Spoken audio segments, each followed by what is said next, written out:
संसद के अंदर महिलाओं का आरक्षण बढ़ा दिया जाएगा, 33% उनको रिजर्वेशन दिया जाएगा। ज़रा सोचिए, संसद में पहले ही 80-82 पे हैं, कभी देश के लिए मुद्दा उठाया, फिर उनको संसद के अंदर आरक्षण देने की क्या जरूरत पड़ गई।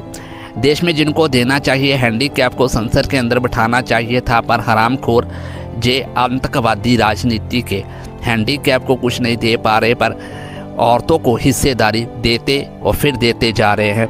पर हमारी बारी कब आएगी? हमारे देश में करोड़ों हैंडीकैप है जो संसद के अंदर मुद्दा उठा सकते हैं, बात रख सकते हैं, पर जब उनको संसद के अंदर रखा ही नहीं जाएगा, उनका कोटा नहीं रखा जाएगा लोकसभा, विधानसभा, राज्यसभा में, तो फिर वो मुद्दा कैसे उठाएंगे।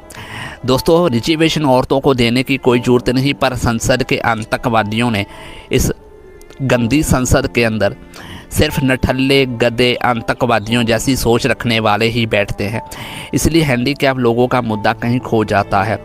मैं सोच रहा था कि शायद हैंडीकैप लोगों को आज संसद के अंदर हिस्सेदारी मिल जाती तो कितना अच्छा होता, पर हमारे देश के अंदर ऐसे नठल्ले आतंकवादी राजनीति के बैठे हुए हैं जो एक ऐसी संसद जिसके अंदर देश के कानून पास किए जाते, लोगों के मुद्दे उठाए जाते हैं, वो उनको दे रहे हैं संसद में हिस्सेदारी, जो संसद के अंदर गूंगी बहरी है। मैं आपको बता दूं, देश के अंदर रेप होते हैं, कभी किसी संसद मेंबर को, महिला संसद मेंबर को कभी आपने बोलते हुए देखा, कभी मुद्दा उठाते हुए देखा, पर फिर भी औरतों की हिस्सेदारी बढ़ाकर 82 से 273 सीट कर दी जाएगी। 2029 से सभा में औरतों की हिस्सेदारी बढ़ाई जाएगी, पर हैंडीकैप लोगों की हिस्सेदारी इनका शायद लगता है बाप आके बढ़ाएगा, जो नेता हमें देना नहीं चाहते।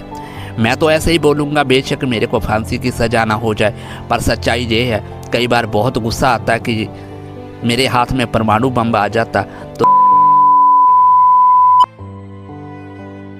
ये हमारा शोषण करते हैं। हैंडीकैप को बोलने की हक नहीं मिलेगा, आज़ादी नहीं मिलेगी, उनको बाज रखने का मौका नहीं मिलेगा संसद में, तो मुझे बताओ उनकी सुनेगा कौन। देश में सभी नेता को एक जैसी सैलरी बढ़ाई गई, इसमें सभी संसद मेंबरों की सैलरी बढ़ा दी गई। पिछले साल सभी संसद मेंबरों की सैलरी एक जैसी बढ़ाई गई, पर देश में हैंडीकैप लोगों की पेंशन एक जैसी क्यों नहीं? किसी सूबे में 500, किसी में 700, किसी में 1000, किसी में 1500 और किसी में 2500 भी है। पर मैं पूछना चाहता हूँ, हैंडीकैप लोगों की महंगाई नहीं होती, पर मादरचोद नेता की महंगाई क्यों होती है इस देश में? दोस्तों, इन नेताओं की महंगाई होती, हैंडीकैप लोगों की महंगाई नहीं होती। जे जिहादी राजनीति करने वाले आतंकवादी इस देश के लोगों को कभी भी हक का अधिकार नहीं दे सकते। जे हमारा शोषण करते, हैंडीकैप लोगों का शोषण करते हैं, और पूरे देश के अंदर राम, जय श्री राम और बाबा साहब अम्बेडकर का नाम लेकर वोट ले लेते हैं।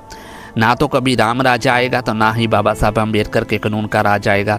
ये बाबा साहब अम्बेडकर को भी मूर्ख बनाते हैं और जय श्री राम बोलकर राम को भी मूर्ख बनाते हैं। इसलिए जहादियों, तुम सुधर जाओ। हैंडीकैप लोगों को उनका हक दो जो इस देश में रहते हैं। 2.5-3 करोड़ हैंडीकैप रहते हैं, उनका हक कब मिलेगा? क्या हम देश के नागरिक नहीं हैं?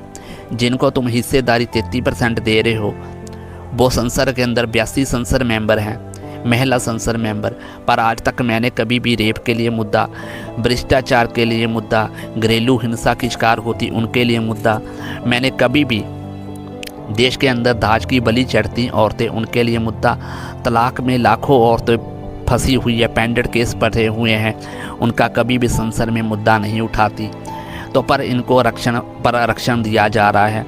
दोस्तों, ये गैर कानूनी है, गैर संवैधानिक है, सिर्फ वोट की राजनीति है ताकि औरतों की हिस्सेदारी बढ़ाई जाए। सभी हरामखोर नेता जितने भी हैं हमारे देश के, सब ने समर्थन दे दिया, सभी पार्टियां एकजुट हो गई, क्योंकि उनको वोट चाहिए, पर हैंडीकैप का वोट नहीं चाहिए।